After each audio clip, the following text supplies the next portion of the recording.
UCLA is a university with unlimited possibilities for students that desire world-class academics and research, unmatched diversity, incredible cultural and social opportunities, successful alumni and career networking, first-class campus facilities, plus America's top intercollegiate sports teams. Located in Westwood, just a few miles from the Pacific Ocean, UCLA's 1 square mile campus is surrounded by famous cities such as Bel Air, Beverly Hills, Brentwood, and Santa Monica.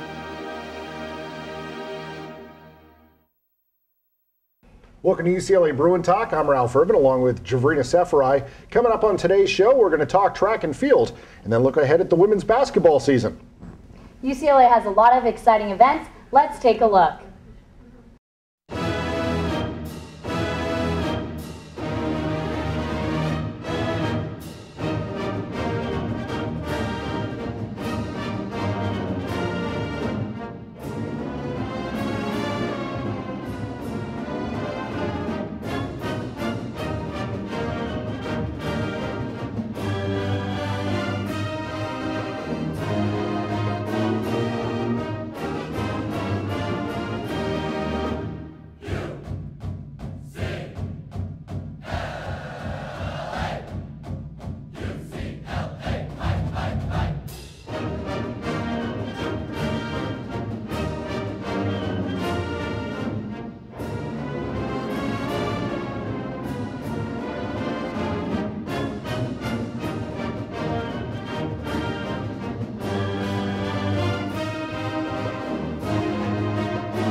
Forrest Braden is in his first year as an assistant coach with the UCLA track program.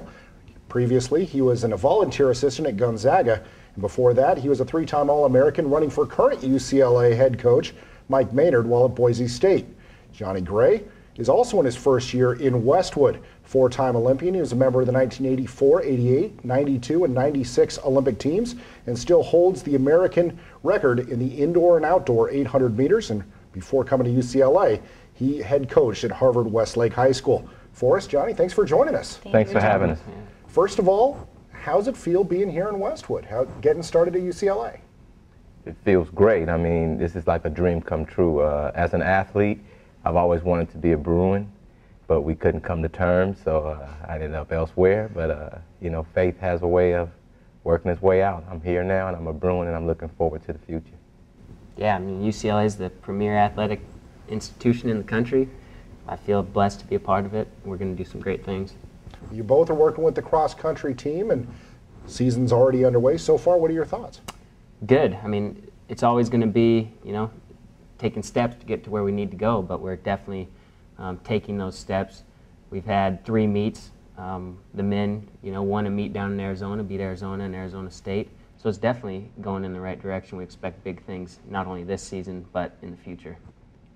And I agree with Braden. I mean, well, Braden, as you know, is our distance, like 5,000, 10,000 and steeplechase coach for track and field. So seeing that we came on board sort of late, we decided that we'll let Braden do most of the coaching for cross country this year, and then next year we can start them their base period and we can both have a part in it. And we look forward to big things in the future.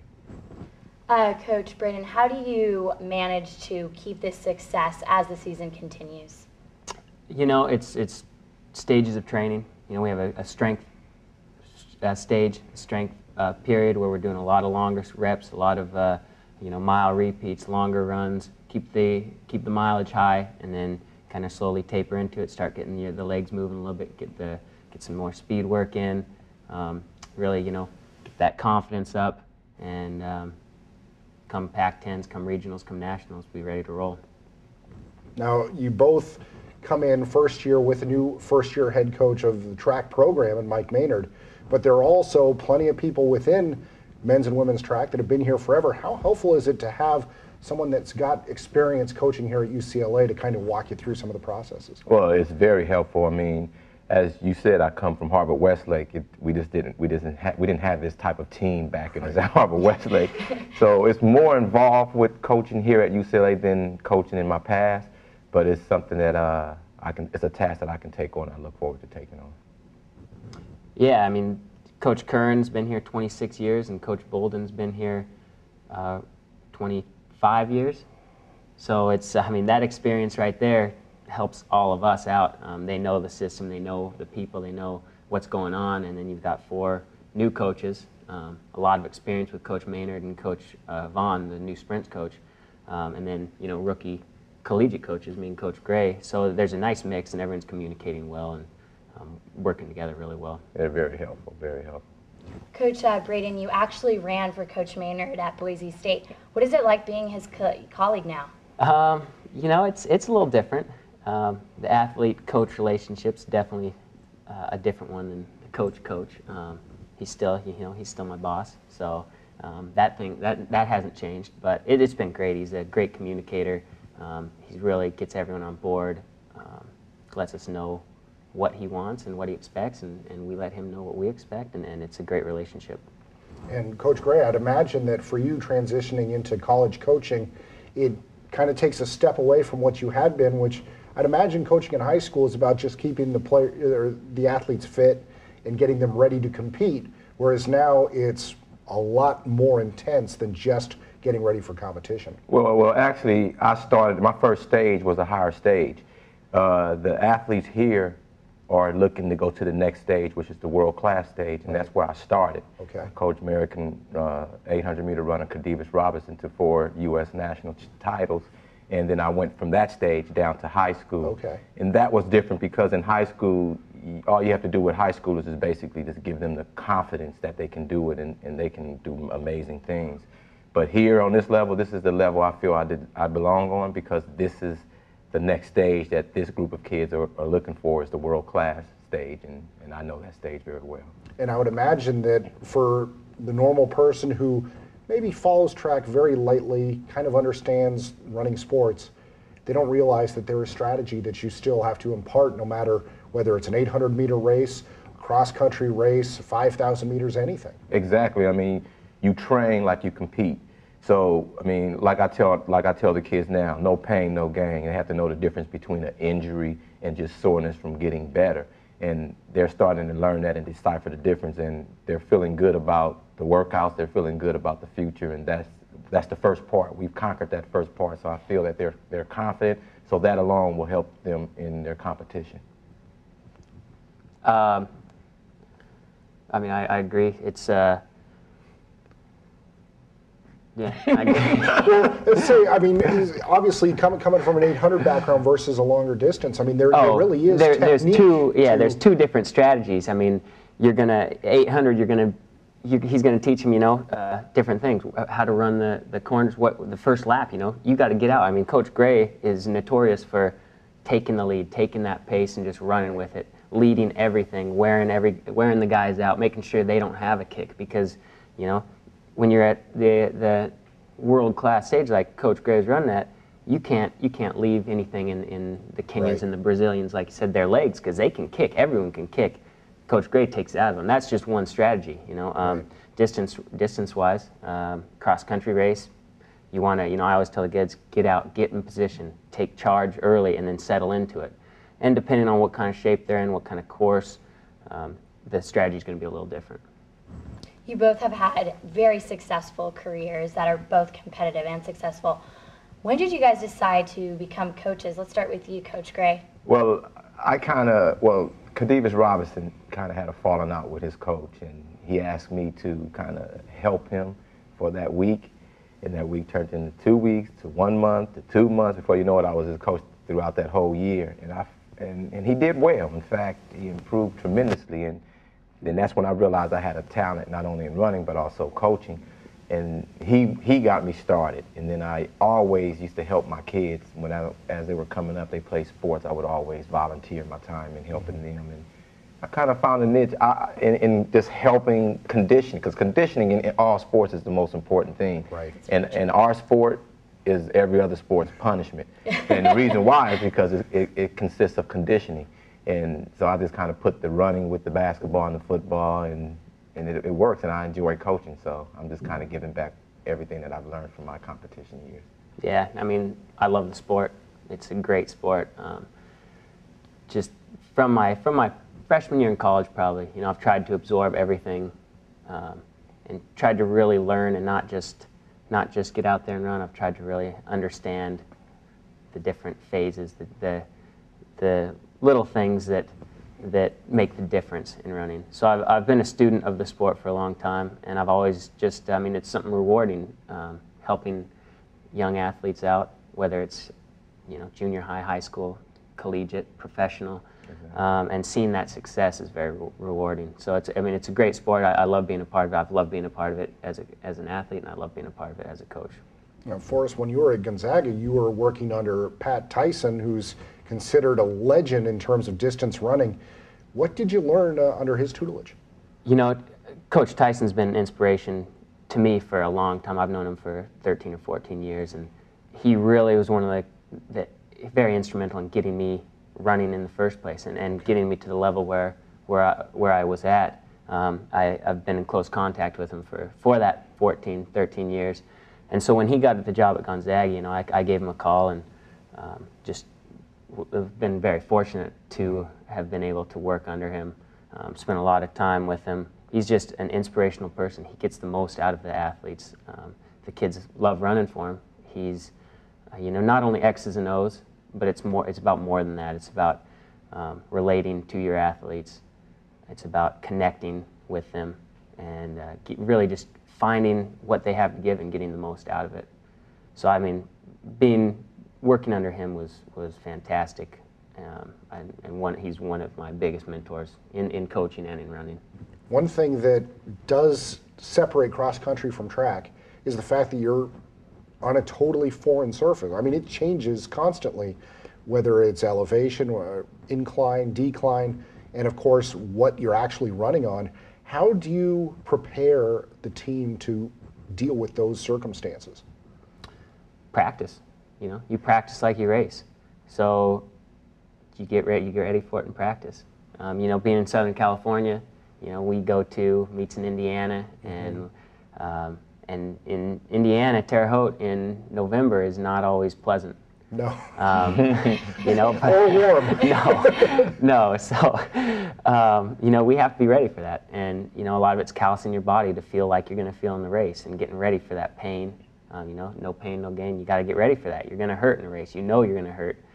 And so, you know, you can't be soft, and you have to really get after it. But the main thing is that practice. Both being competitive runners, what advice would you give to prospect athletes that are interested in coming to UCLA? Let's start with you, Coach Braden. Well, first of all, I mean, it's a great academic institution. As a you know, recruited athlete out of high school, anytime an institution like UCLA knocks on your door, you definitely listen. First and foremost, because of the academics. Secondly, you know, you look at the program in the past. The track program has been fantastic. There's been the most Olympians out of any other institution here at UCLA. So, you know, and then you look at the coaches, and I feel like we have one of the best coaching staffs in the country here now, and we're dedicated to bringing the national championships back to the track and field program. So, you know, you look at, as an athlete looking at institutions, you look at a variety of different things: coaches, school, area, weather could be one. So, I mean, there's many factors, and UCLA really does a great job in all of those. Well, I mean, he said it all. I mean, we have a wonderful coaching staff, and then track and field is usually looked upon as an individual event. But it does take a team in anything you do to be successful. You can never do it by yourself. And I take the initials of team, TEAM, together everyone achieves more. So if you come to UCLA, we have a wonderful team, and together everyone will achieve more. All right, well, Coach Johnny Gray, Forrest Braden, thank you very much for joining us. Yeah, Thank you for thank having you. us. It's our pleasure. We want to thank the coaches for joining us. And coming up, we're going to take a look at women's basketball. We head to the court and talk to Nikki Caldwell. It's coming up right here on UCLA Bruin Talk. Go Bruins. After these public service announcements.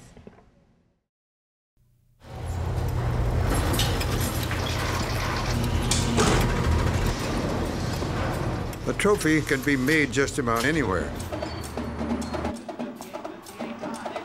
But there's one place where champions are made.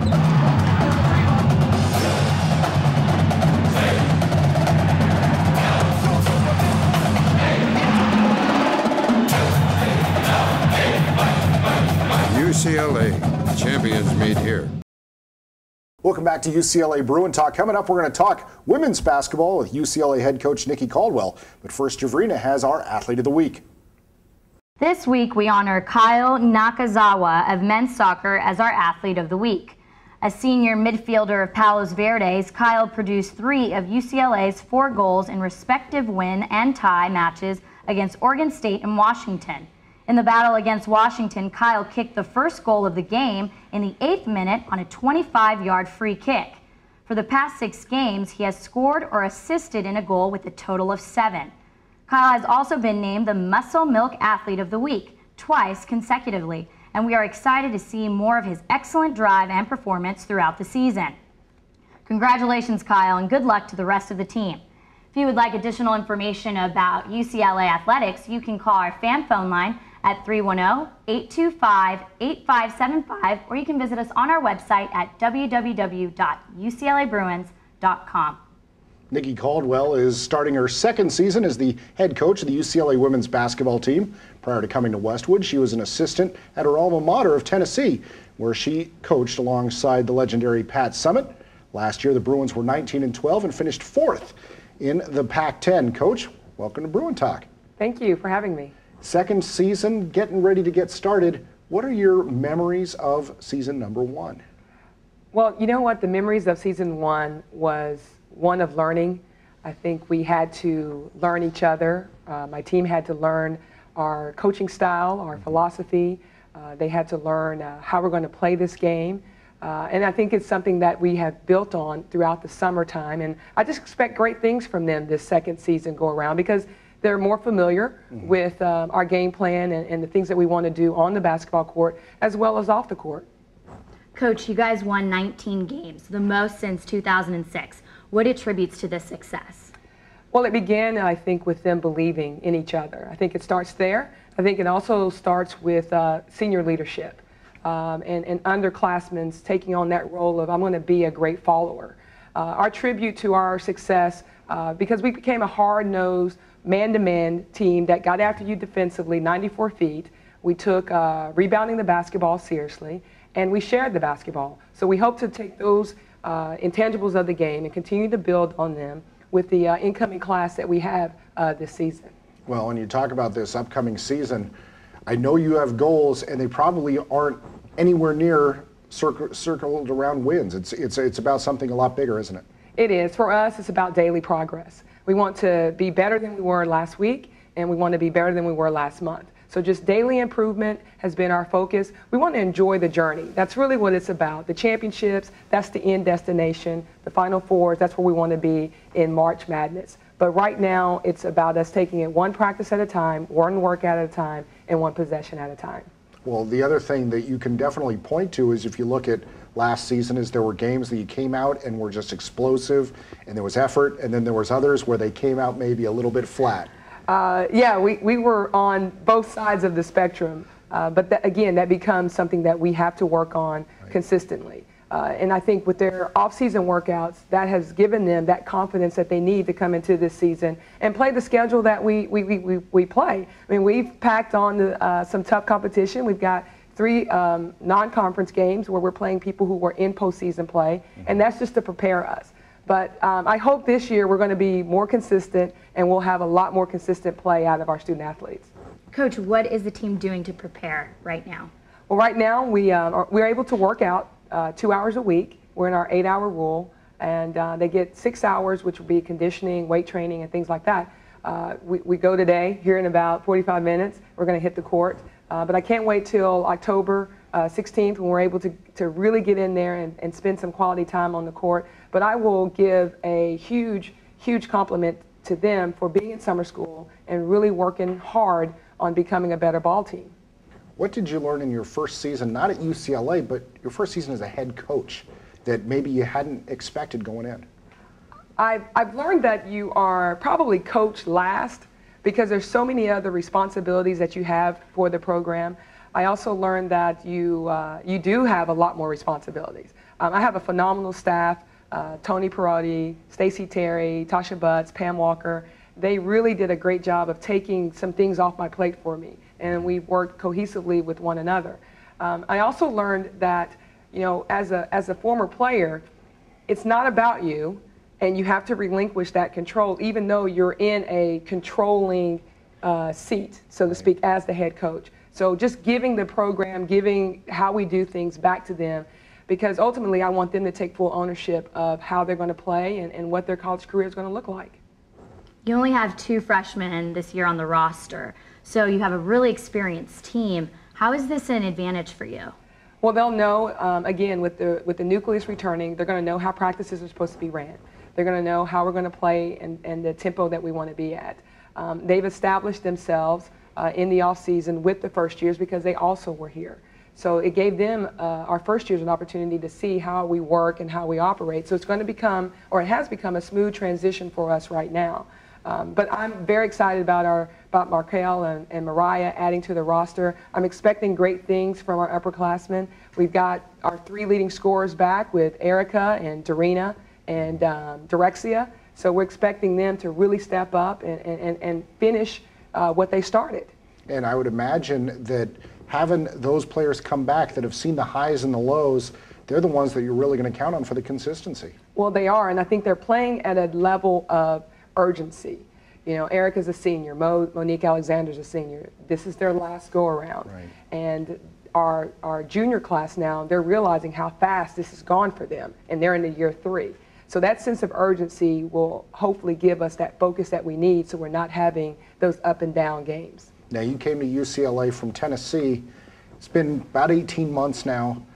What changes have you seen just in your perception of the program, of living here? I mean, that's a big change that you went through in all aspects, and so far it's gone fairly well.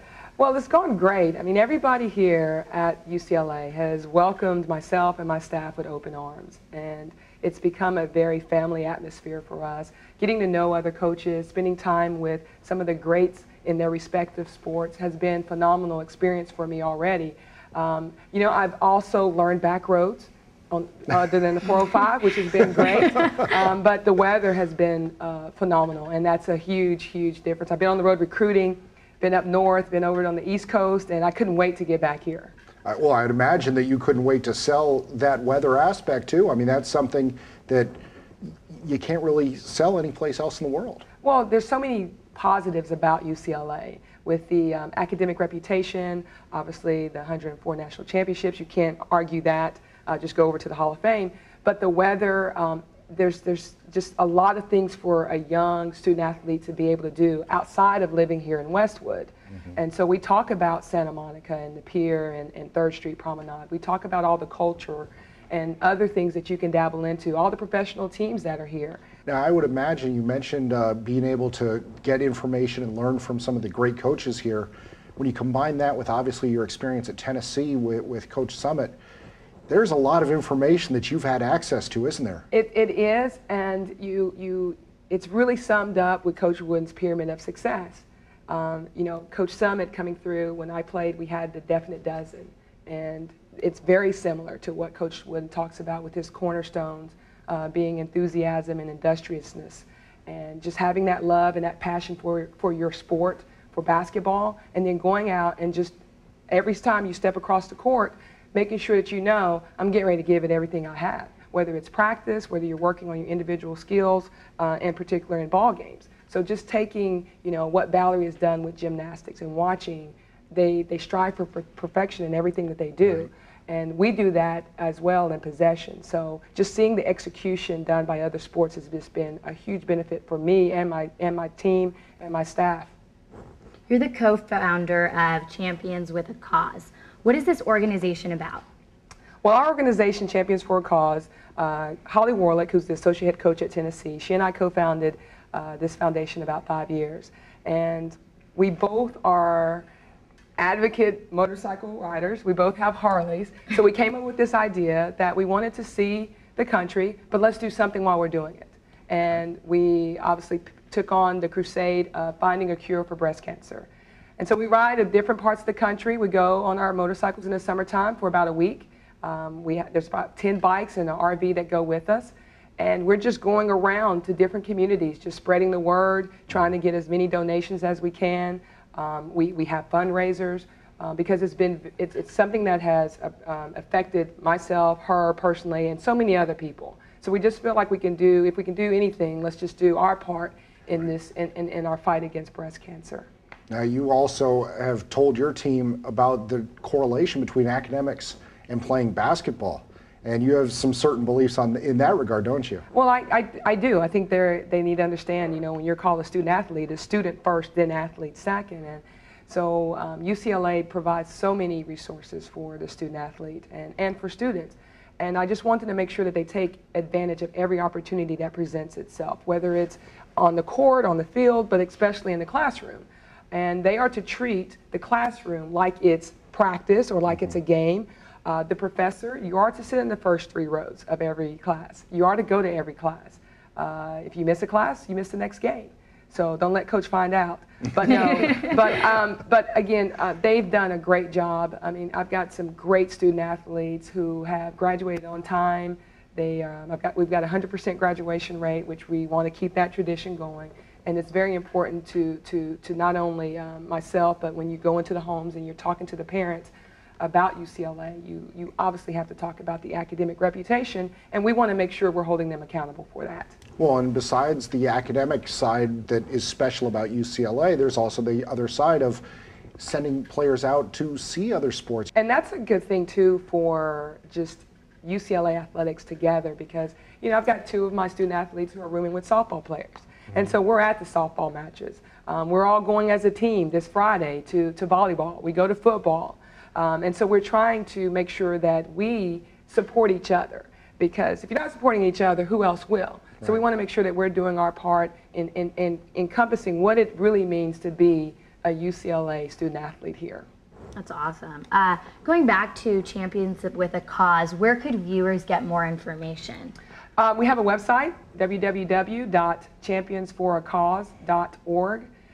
You can Google my name and it'll come up with that as well. But it's a nonprofit organization, 501c3, and we've been 4 years now. And it gives you, again, personally, that opportunity to see some areas that you never see. That's true, and that is the best way to go and see God's country, is on a motorcycle, because you feel the heat, you know, coming across the Mojave Desert, 118. Don't think I'm gonna do that again. But you do, you get every sense is heightened. You gotta watch out for the people in cars, because they don't always see you.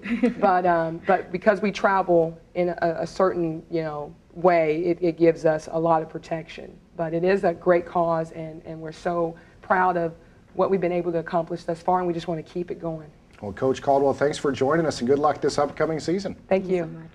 I want to thank UCLA head coach Nikki Caldwell for joining us. Also want to thank Forrest Braden, as well as Johnny Gray from the cross country and track programs, for joining us here on UCLA Bruin Talk. For Javrina Seferai, I'm Ralph Irvin. Thank you for joining us on your inside look into UCLA athletics. It's UCLA Bruin Talk.